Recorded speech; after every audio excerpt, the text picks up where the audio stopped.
દર્શક મિત્રો, આપ જોઈ રહ્યા છો NN ન્યૂઝ. હું છું એન્કર અર્પિતા પટેલ. હવે જોઈએ અગત્યના સમાચાર. સુરત પુણા વિસ્તારમાં હત્યા કરાયેલી લાશ મળી આવેલ મામલો. હત્યાનો ભેદ ક્રાઇમ બ્રાન્ચ પોલીસે ઉકેલી કાઢ્યો. લાશને ઓળખી કાઢવા ક્રાઇમ બ્રાન્ચે 12 ટીમ બનાવી હતી. 100 જેટલા માણસો ફોટો બતાવી લાશની ઓળખ કરી ક્રાઇમ બ્રાન્ચ પોલીસે 2 હત્યારાઓની ધરપકડ કરી. રિપોર્ટર નૈતિક રેશમવાળા, NN ન્યૂઝ, સુરત. દર્શક મિત્રો, તમારી આસપાસ બની રહેલી અવનવી ઘટનાઓ વિશે જાણવા માટે NN ન્યૂઝને લાઇક કરો, શેર કરો, સબસ્ક્રાઇબ કરો અને બેલ આઇકન પ્રેસ કરો, જેથી આપને નોટિફિકેશન્સ મળતી રહે.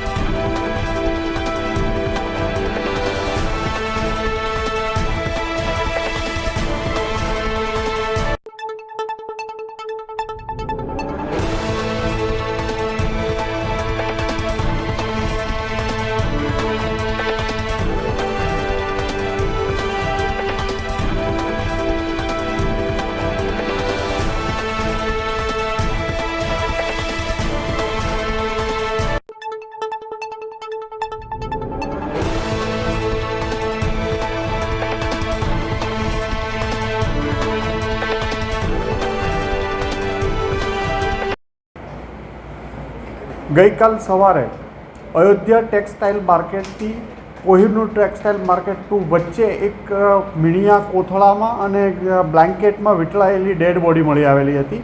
એ વણઓળખાયેલી ડેડ બોડી હોય, જેથી પુણા પોલીસ સ્ટેશનમાં મર્ડરનો ગુનો દાખલ થયેલો હતો અને ગુનાની ગંભીરતા જોતાં કમિશનર સાહેબે સુરત ક્રાઇમ બ્રાન્ચની ટીમો પણ વિવિધ કામે લાગેલી હતી. જેમાં ક્રાઇમ બ્રાન્ચની 12 ટીમોને અંદાજિત 101 માણસો વણઓળખાઈ ડેડ બોડીના ફોટા સાથે અલગ અલગ વિસ્તારોમાં જોતા હતા. આ વિસ્તારોમાં જ્યારે પૂછપરછ દરમિયાન ગઈકાલ રાત્રે કોમ્બિંગ દરમિયાન PI જયંત ઝાલા સાહેબ અને તેમના PSI સોઢા અને ગામિતને એક બાતમી મળી હતી કે 2 ઈસમો જતીન ખોખરિયા અને જીતેન્દ્ર ગૌતમ આ બંને આ મર્ડરમાં સંડોવાયેલા છે. જે આધારે બંનેની પકડવામાં આવ્યા અને પૂછપરછ કરતાં એમણે આ બંને આ ગુનો કબૂલ્યો હતો. જતીન ખોખરિયા છે એ મૂળ અમરેલી જિલ્લાના બાબરા તાલુકાના અમરાપર ગામનો રહેવાસી છે અને ત્યાંથી 1.5 વર્ષ પહેલાં અહીંયા અંજણા ફાર્મ પાસે આવી ઇન્ડસ્ટ્રીયલ વિસ્તારમાં એક એમ્બ્રોઇડરીનું કારખાનું ચલાવતો હતો અને જીતેન્દ્ર ગૌતમ એને ત્યાં કામ કરતો હતો. અંદાજિત એક વર્ષ પહેલાં એણે 3.5 લાખ રૂપિયા, જે મરનાર છે એનું નામ ઇમરાન કુરેશી હતો, એ પણ બાબરાના એના ગામનો જ વતની હતો અને બંને મિત્રો હતા. એની પાસેથી 1 વર્ષ પહેલાં 3.5 લાખ રૂપિયા જેવા ઉછીના લીધા હતા. આ 3.5 લાખ એ પરત ના આપતા બંને વચ્ચે અવારનવાર ઝઘડો થતો હતો અને 3-1 માસ પહેલાં મોટો ઝઘડો થયો અને એણે જબરજસ્તીથી 3.5 લાખ પરત આપ્યા હતા. ફરીથી એણે પૈસા માંગતા 20 દિવસ પહેલાં એણે 1.5 લાખ 1,55,000 આપ્યા હતા. આ 1,55,000 હજી 20 દિવસ નહોતા પૂરા થયા એ પહેલાં એને ઉઘરાણી ઇમરાન કુરેશીએ પરત લેવા માટેની કરી હતી. વારંવાર એને ગાળું આપતો હતો, એને 2 વાર માર્યો પણ ખરો અને ગઈ 13 તારીખે સવારમાં 8 વાગ્યામાં એના કારખાનામાં આવીને બેસી ગયો હતો અને એને ફરીથી ટોર્ચર કરતો હતો અને જો નહીં આપે તો એને કિડનેપ કરી રાજકોટ લઈ જવાની ધમકી આપી હતી, જેથી એણે તરત કારખાને જઈ એને મારી નાખેલો.